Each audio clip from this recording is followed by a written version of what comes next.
नमस्कार, स्वागत है आपका। देवभूमि देख रहे हैं आप, आपके साथ में आकांक्षा राजपूत। सबसे पहले देहरादून से इस वक्त बड़ी खबर है। धामी कैबिनेट की मीटिंग हुई है। मीटिंग में 52 प्रस्तावों पर मोहर लगी है। मसूरी में पीडब्ल्यूडी गेस्ट हाउस में मल्टी स्टोरी पार्किंग बनेगी। आवास विभाग को लेकर दिव्यांग बच्चों के लिए स्कूल। ऋषिकेश एम्स की ब्रांच किच्छा में खुलेगी। ऋषिकेश एम्स के ब्रांच का मास्टर प्लान बन रहा है। खेल विकास निधि बनाने का सरकार ने फैसला लिया है। सीएम की अध्यक्षता में कमेटी का गठन किया जाएगा। एमएसएमई निजी क्षेत्रों में औद्योगिक एस्टेट बनाए जाएंगे। जोशीमठ आपदा को लेकर एक बड़ा फैसला लिया गया है। व्यावसायिक भवनों के लिए दिए जाने वाले पैसे निर्धारित किए गए हैं। आवासीय भवनों के लिए भी दरें निर्धारित की गई हैं। जमीन के बदले जमीन या मुआवजा दिया जाएगा। उत्तराखंड में एसडीएम के पद बढ़ाए गए हैं। 26 एसडीएम के पदों को सृजन किया गया है। नकल विरोधी अध्यादेश को विधानसभा में रखा जाएगा। तो ये कुछ वो फैसले हैं जो मीटिंग में लिए गए हैं।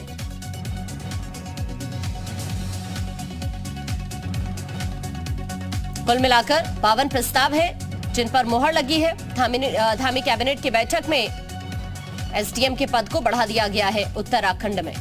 रोज नई नई कंपनियां बन रही हैं, नए नए आविष्कार हो रहे हैं, समस्याओं के नए नए समाधान ढूंढे जा रहे हैं। जो यंग लड़के हैं आईआईटी आईआईएम से या बाकी विद्यालयों से निकलते जो होशियार हैं वो अपना काम शुरू करते हैं और भारत ने इसमें सारी दुनिया में अच्छा नाम कमा लिया है। उत्तराखंड इसमें पीछे ना रह जाए, तो उत्तराखंड ने भी जितने भी प्रदेशों की बेहतर सबसे बढ़िया नीतियां थी उनका अध्ययन करके जो सबसे चंगे बिंदु थे, अच्छे बिंदु थे, वो लेके हमने अपनी स्टार्टअप नीति अप्रूव की है।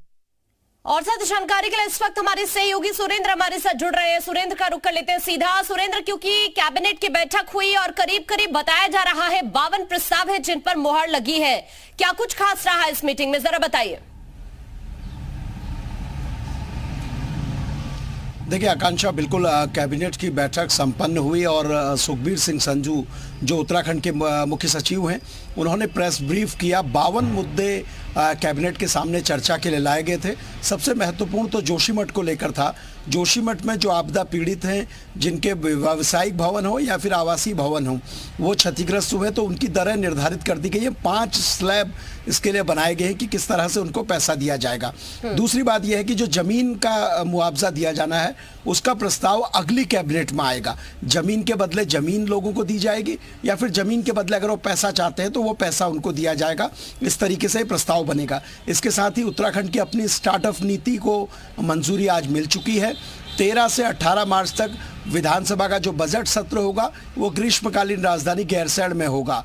और इसके साथ ही ये भी तय किया गया है कि उत्तराखंड में जो एसडीएम के पद हैं उनमें 26 पद सृजित किए गए हैं। यानी डायरेक्ट सर्विस जो सीधी भर्ती से आते हैं 13 के करीब वो होंगे और 13 प्रमोशन वाले होंगे जो तहसीलदार। ऑफिशियली जानकारी क्या सामने आ रही है? कुल मिलाकर कितने प्रस्ताव हैं जिन पर मोहर लगी है?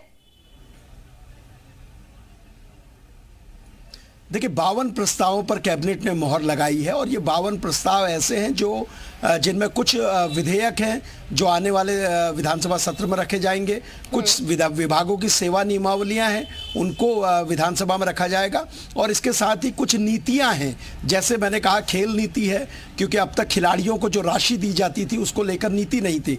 अब खिलाड़ियों को अगर आवश्यकता होती है कहीं बाहर जाने के लिए, उसके लिए पैसा चाहिए तो उसकी नीति आपके पास है। स्टार्टअप नीति बन चुकी है। स्टार्टअप अगर कोई शुरू करता है तो उसकी नीति कैसी होगी वो तैयार हो चुकी है। एसडीएम के पद सृजित किए जा चुके हैं। इसके साथ ही पॉलिथीन को लेकर जो केंद्र की गाइडलाइन थी उसको उत्तराखंड। ठीक है, ये तमाम वो प्रस्ताव हैं जिन पर मोहर लगी है। आप बने रहिए, मैं आपके पास अभी वापस लौटती हूँ।